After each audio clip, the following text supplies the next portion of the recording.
I.O.T. Powering the Digital Economy. Brought to you by Schneider Electric.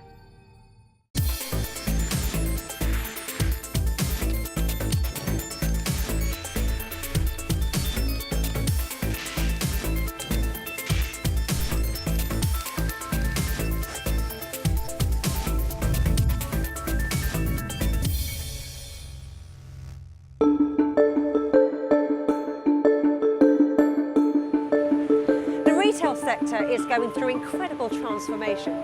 You could say traditional retailers are playing catch-up with their online competitors. But the digital revolution isn't just about retailers interacting with their customers. Behind the scenes, retailers are linked to a network of companies buying and selling their products and services. In this business-to-business world, companies are harnessing digital tech to increase efficiency in the supply chain, effectiveness in marketing, and to identify new ways to expand their B2B operations.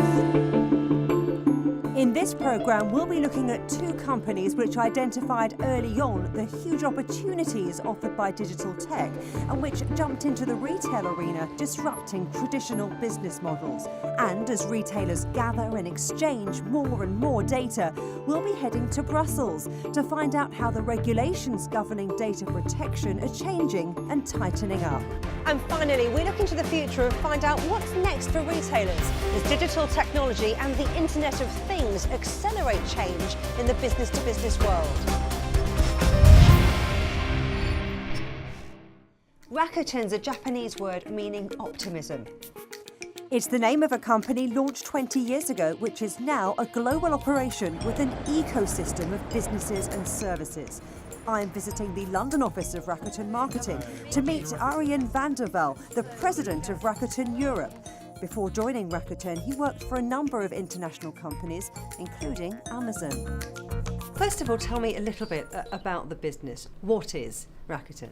We started in 1997 with 6 guys in a sweaty office. We created a platform that allowed for small merchants to take their first steps in online, so without having to develop their own online presence, without having to worry about marketing, about branding and positioning. Our business model and our platform is ever evolving. We're now offering additional services, which is really based on the demand side from our merchants. And that could range from logistics to payments to customer support and beyond. Examples there are things that we're doing with drones. For us, the drone technology is not just getting a parcel from A to B in the fastest possible time. It's also supporting local communities or local businesses in overcoming challenges. And I think the best example that we have now is a pilot that we're doing in Fukushima, the area that was hit by the tsunami and the nuclear fallout a couple of years ago, where together with Lawson's, which is a local grocery chain, we've set up a drone system where we can now do deliveries to areas that have been completely neglected and abandoned by local businesses.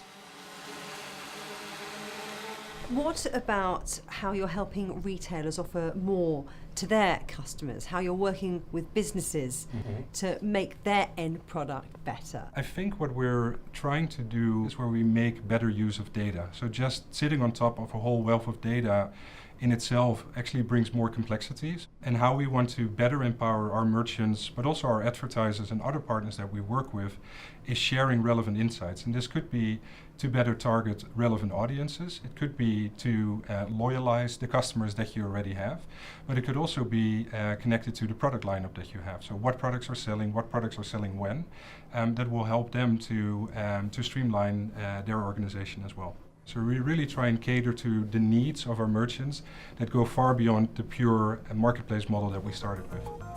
Rakuten's developed a virtual fitting room, Fits Me, to address one specific merchant need. So here's an example of a client of ours who've actually integrated the Fits Me technology. So I selected a product that I might like, and instead of just guessing what the best fit for me would be, I click here to find my size, and then I input my basic body information, so it's my height, my weight and my age, and then my body shape. And based on that, I get a recommendation for the best fit of this particular product with my body type. So it's not just about driving stronger conversion or sales, it's also, and very much, especially in fashion, it's to reduce the returns.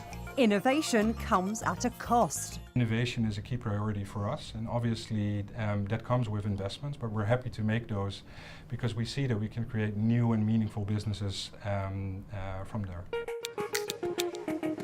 Rakuten's connecting the dots for businesses, almost like they're giving them a digital toolkit. And that's what's made it a company with a market value of $15.2 billion. And they're not the only ones investing heavily in homegrown digital tech for B2B. Launched in 2000 by 3 former Goldman Sachs bankers, online-only Ocado has completely transformed the traditional supermarket business model.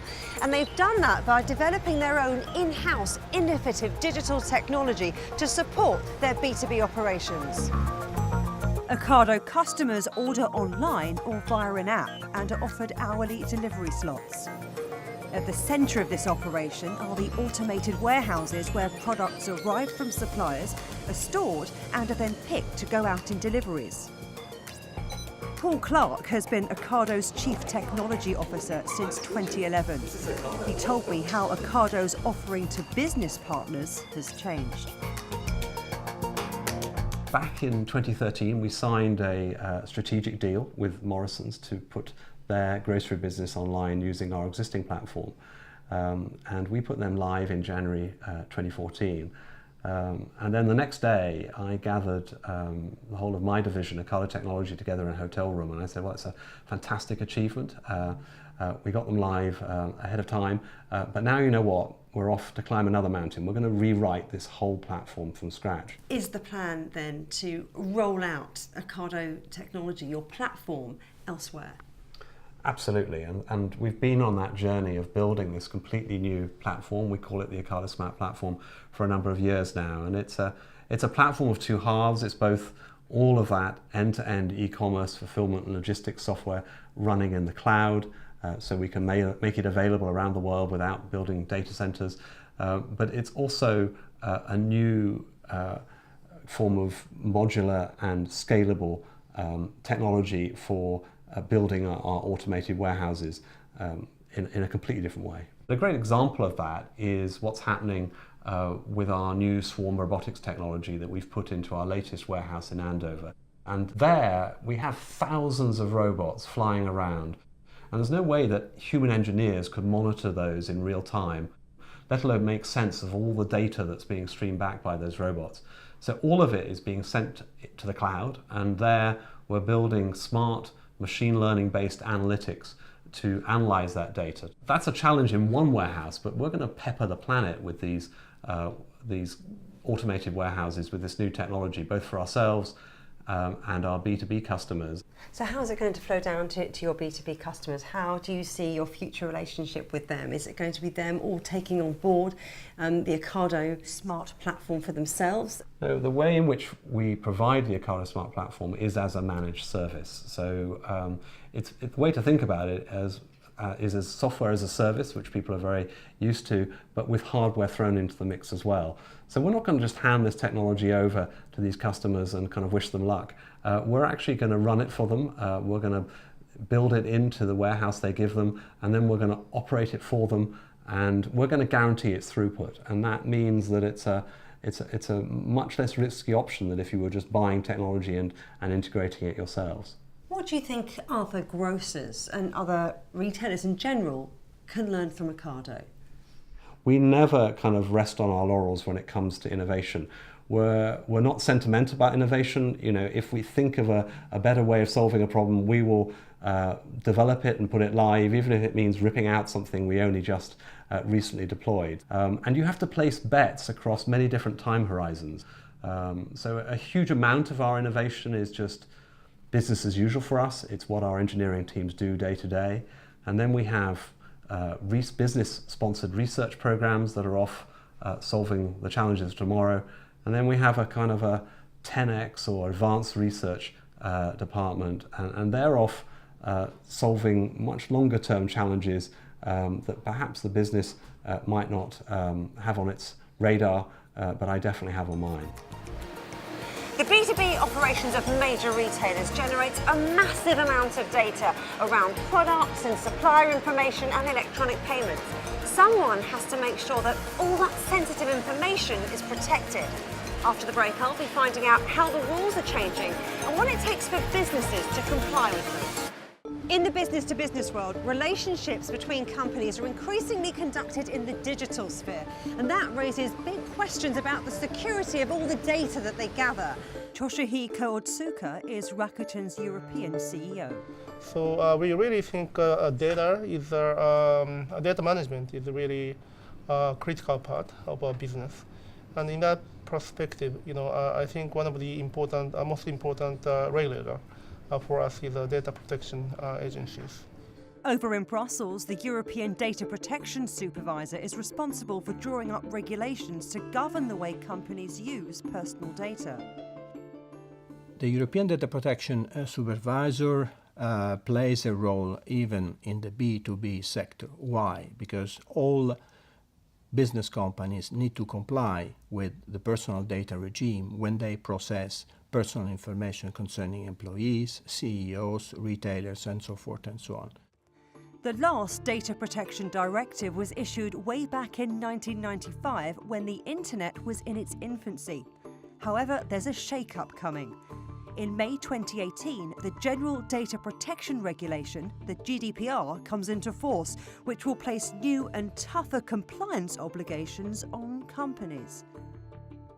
The General Data Protection Regulation is not a revolution, but represents a big change for retailers. Data subjects' rights are reinforced and new obligations are introduced to make existing principles more effective in practice. We recommend retailers to take seriously new provisions focusing on data protection impact assessment, security breach, notifications, security of data and systems, and finally a robust cybersecurity policy. So what impact will GDPR have on your B2B operations in particular? It's enormous. And unless we are GDPR compliant, for example, B2B partners do not deal with us, right? So we really must comply with the rule, which is going to take effect from May next year. So we are really serious about preparing for that. And do you have a dedicated team of people who are keeping an eye on regulation, how it's changing, so that everyone's data is as protected as it can be? We have a designated person in each functionalities, and then we form a sort of task force across countries to tackle with relevant new regulations taking in place. Implementing the requirements of the GDPR across the business is a concern for Paul Clark of Ocado. In the same way that GDPR is going to affect us within the UK, it's going to affect our international business too, because many of the companies whom we're talking to, they're going to want to trade with Europe too, and therefore it's very important that they buy a platform that is going to be compliant with those regulations. So it's firmly, if you like, on the table, not only for us in the UK, but for our Ocado Smart platform too. Did you have a team in place that specifically focused on regulation and how it's going to affect Ocado? We do. It sits in another part of the business, but what I have is teams of people who are very much focused on security and on working on the programs, if you like, to comply with GDPR. Any companies that don't comply with GDPR will face far tougher penalties. The GDPR introduces a severe enforcement. Sanctions are of different nature. They can be included in the penal law, but they are largely focusing on administrative fines, and they, depending on the gravity, they may escalate to the 4% of the worldwide turnover. But what about regulation for companies trading beyond the EU? The UK is operating, on a world stage, and therefore it's important not only the UK but Europe positions itself with its regulations in order to be able to compete with countries around the world, some of whom may draw that line in a very different place. So that's that's an important balancing act for the regulators ahead. So what is the relationship between the European Data Protection Supervisor and regulators outside Europe? My institution has a duty to cooperate with other sister authorities in the European Union and outside EU, and this is why we cooperate with 119 regulators dealing with consumer protection, antitrust, transparency, and of course privacy and data protection. The European Union model represents a gold standard in the world. It will not affect trade internationally, and it will inspire many other regulatory frameworks. But there is a need for synergy and exchange of views. And the GDPR does include measures that EU companies trading around the world must put in place. As from 25th of May next year, retailers will be requested to have a global policy internally to go beyond mere compliance, to predict future challenges, to allocate responsibilities. They will be treated as responsible adults. Rakuten has already taken steps to address this. Last year, we made a sort of proactive action to get an approval of what's called binding corporate rules for the first time for the Japanese companies from EU regulators.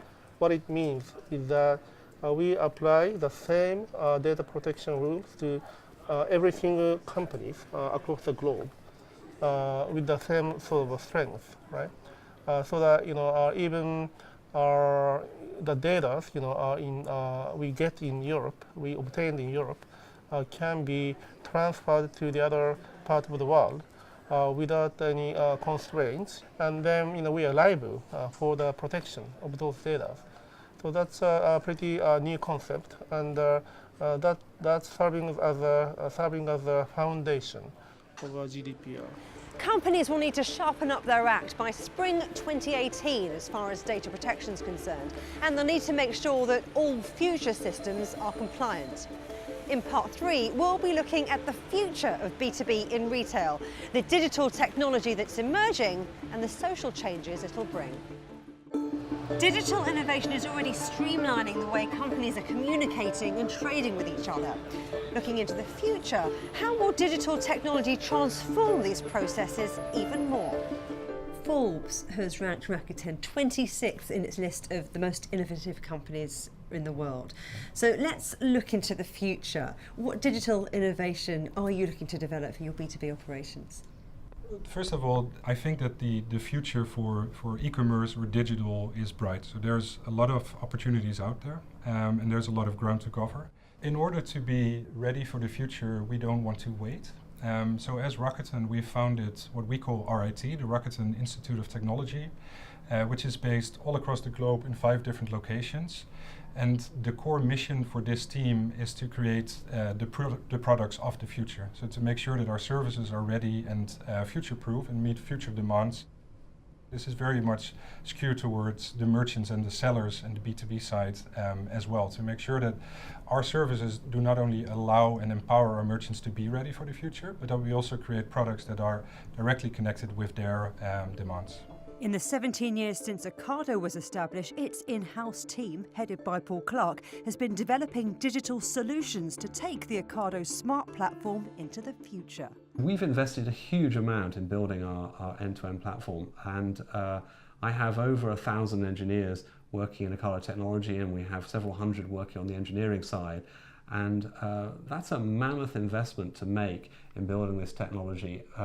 But we see that as worthwhile because we can see a way to provide that to many retailers around the world, and also to invest the fees that we get from those platform sales into building even better technology in the years to come.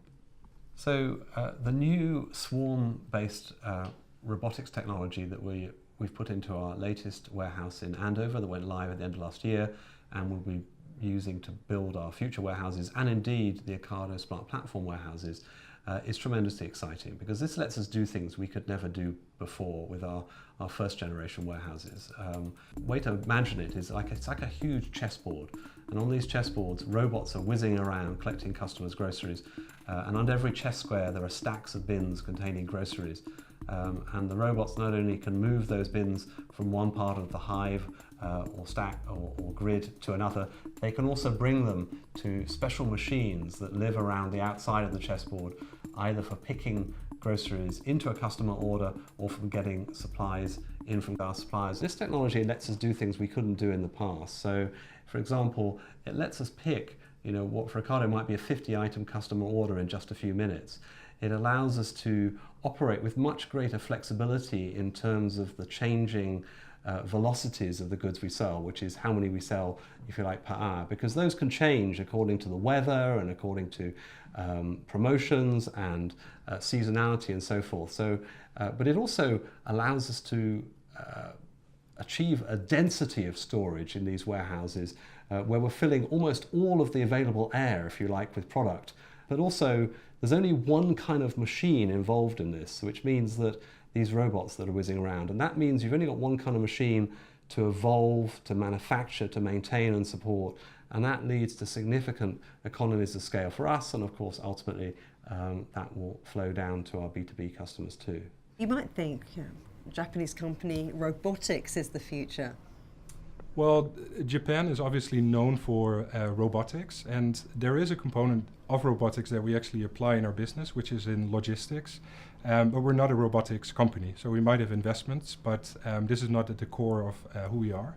One of the areas where we're very interested in and what we're exploring now with our Institute of Technology is in virtual reality and in mixed reality. So with virtual reality, to be ready for the future, we're creating virtual shops, so a virtual shopping experience while you're sitting in your home.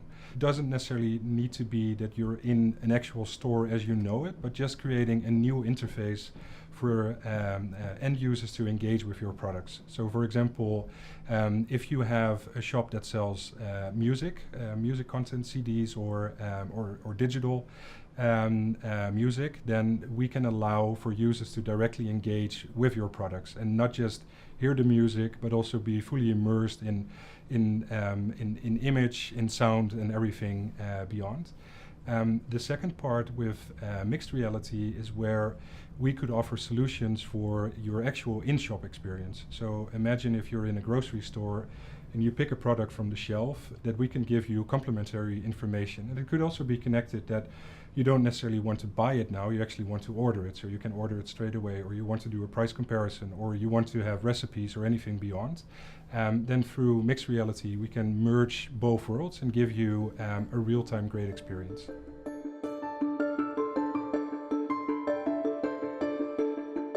Can you see any particular technologies being spun off in any way in the future?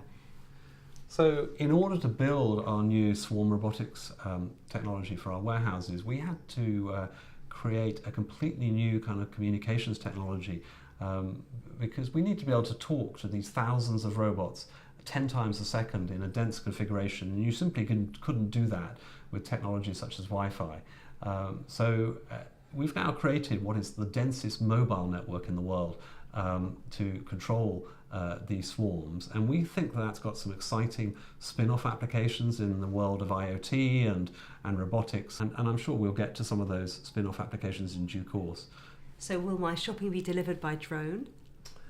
Well, drone technology is really exciting, and we use drones already for things like surveying, and I'm sure one day soon we'll use them for things like automated maintenance. When you're building these huge facilities, there are inevitably places that are hard for humans to reach, and whether it be drones changing light bulbs or doing other things, they've got potential applications. Drone technology is one of those where it's potentially incredibly transformative and exciting, but inevitably you have to use it for the right applications. And maybe for our general merchandise business, where it's not a 50-item order, it's a smaller order, it's more immediately applicable. But I think many other kinds of automated swarm vehicles are interesting rather than necessarily drones. Digital innovation is seeping through every part of the retail sector and changing retailers' B2B operations in important ways.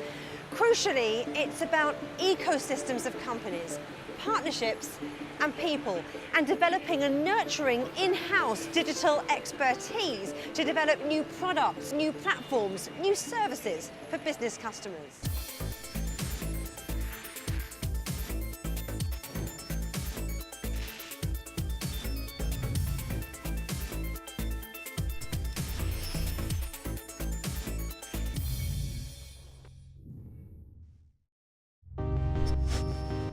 I.O.T.